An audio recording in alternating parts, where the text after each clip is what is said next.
First and Second Kings were originally one continuous book. Both books cover about 400 years of Israel's history. The Greek translation of the Hebrew text of this book divided it into two sections.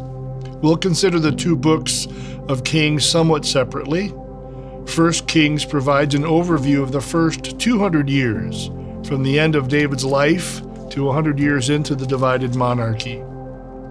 First Kings picks up where First and Second Samuel left off. David is on the throne, and Israel controls what would have been the land of Canaan. First Kings opens with David near the end of his life, and Solomon becomes the next king over Israel. First and Second Kings provides a history of Israelite kings according to the measuring stick of Yahweh's covenant expectations. The point of the prophetic author is that Israel's welfare, as well as the success of her kings, depended on their obedience to their covenant obligations as defined in the Israelite, also called the Mosaic Covenant.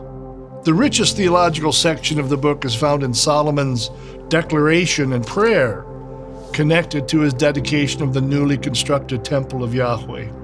Here's just one verse from that rich prayer, 8:23.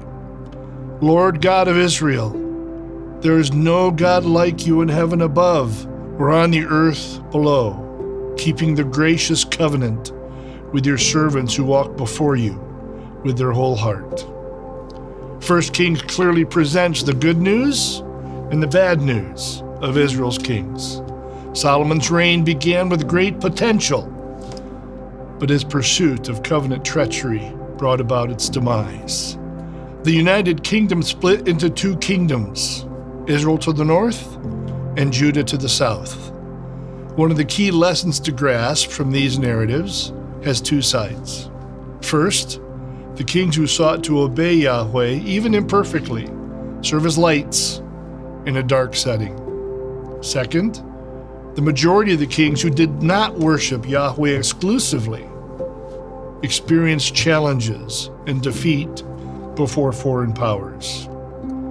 The books of Kings demonstrate that Yahweh will bring his plan to pass through this initial phase. He'll hold his covenant people accountable to his covenant expectations. He will also keep the Davidic line in place, preparing for the coming of the promised Messiah.